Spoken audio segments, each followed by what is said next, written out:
Welcome to the MLS Show. It is me, Baz, here for the results reaction video that I do each week.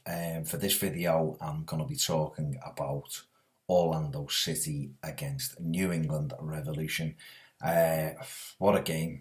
It wasn't, in terms of quality, it wasn't the best game. Both teams will have played better this season. But for controversy and poor refereeing, it's a head scratching time, and it's one of them where you just look and think, if MLS are going to get better and going to get more popular, these refereeing decisions have got to be better. The referees have got to be better. End of story. The game kicked off with Orlando City giving a debut to Julio Baptista, and he was involved within 14 seconds. He won a penalty for Orlando City. Taylor Twellman at first didn't think it was a penalty, but when he watched it again, he kind of conceded that it was. It was a foul on Baptista. Yeah, he might have made the most of it, but he just showed his raw strength, being able to take the ball in and back into defenders. He was pulled down, and it was a penalty. After 14 seconds, by the time all the hullabaloo had been sorted out, Kaka stepped up and stroked home a masterful penalty, which was the quickest ever recorded in Major League Soccer, but was still about 1 minute and 30 odd seconds, 35 seconds or something. I remember Columbus Crew getting a penalty after 13 seconds last season, but by the time, I think it was Merrim scored that penalty, or Higuain, it surpassed the time that it took Kaka today to break that record for the quickest penalty ever. After that, I thought New England Revolution settled into the game brilliantly. I thought Lee Win, I've said it many times, I love watching him, I think he's fantastic, and I thought he got an influence on the game.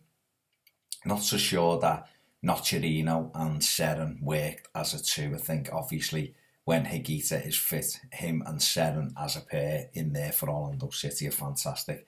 They're just like a pair of tigers, and they shut down so many things.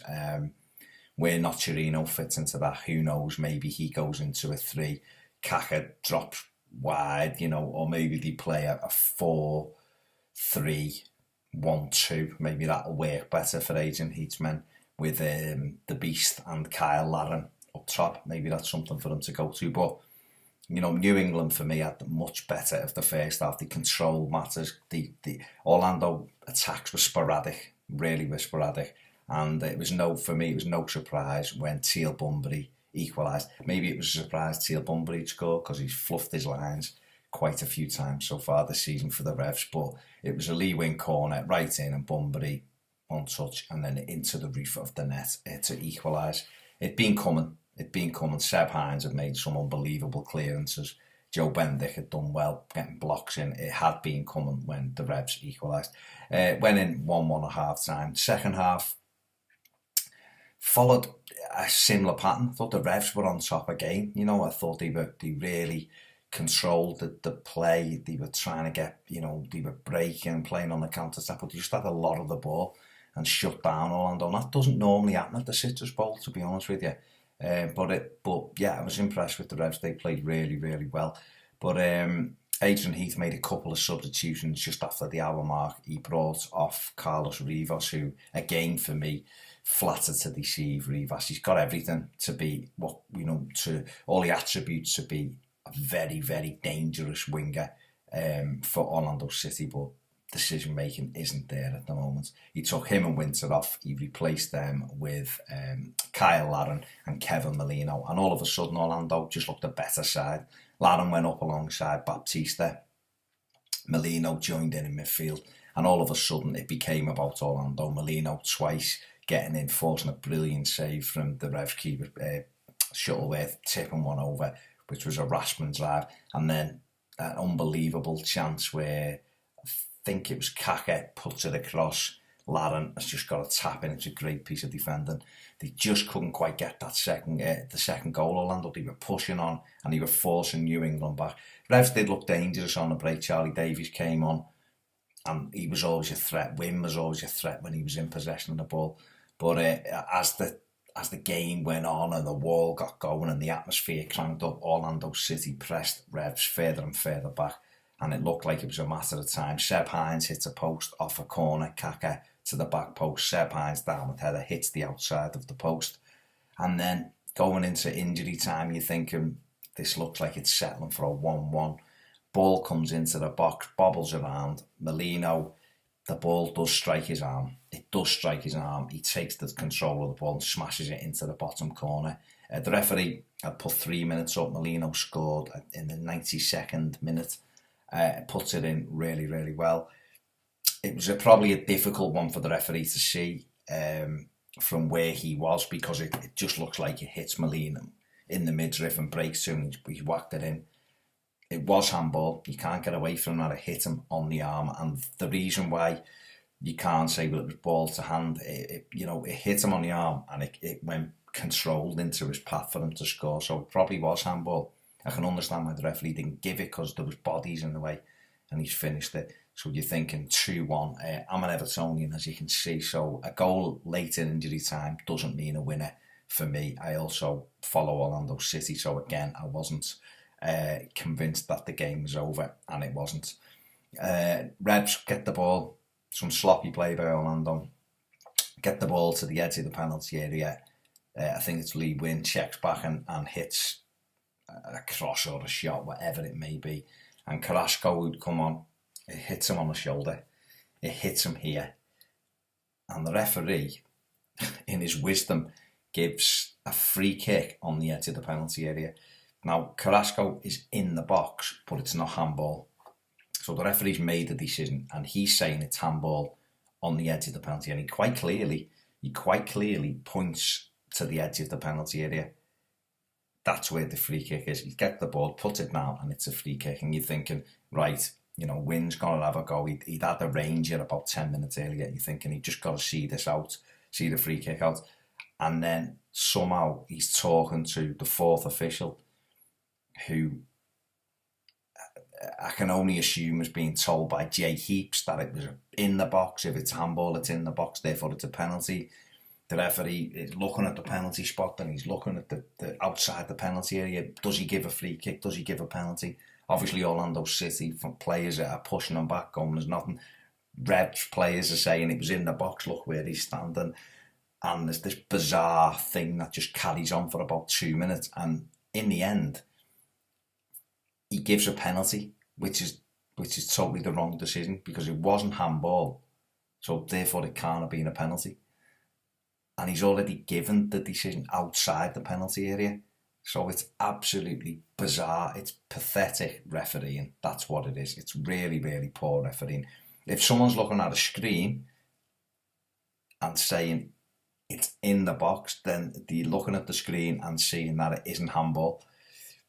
So who's helping him out? Because the linesman is over the other side, won't have seen it. The referee's called it. The referee's made the decision. So who's he talking to? Who's changing his mind in his ear?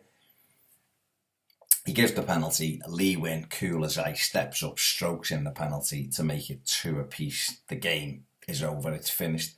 And then there's a little bit of a kick-off between Adrian Heath and Jay Heaps. And Adrian Heath, my idol, I'm not going to lie, looks as though he's saying, that's not your job, to Heaps. And I think Jay Heaps has put pressure on the fourth official, who has told the referee to award the penalty. That's all I can think. Otherwise, I don't know whether the referee's on the phone to the missus and the missus is saying, your dinner's on, or you up and just get this game done and dusted, or listen, I threw a few quid on a 2-2, or whatever. But listen, whoever he was talking to was convinced him it was a penalty, and it wasn't, because it wasn't handball. So, yes, Kevin Molino's was handball. So in the cold light of day, when you look back, you say, well, Orlando's goal shouldn't have been allowed. 2 wrongs don't make a right. Orlando were on the receiving end last week against Philadelphia Union. The pro refs have come out and said the goal shouldn't have stood, and they're going to have to do it again this week. They probably will say Molino shouldn't have stood, and that wasn't a penalty.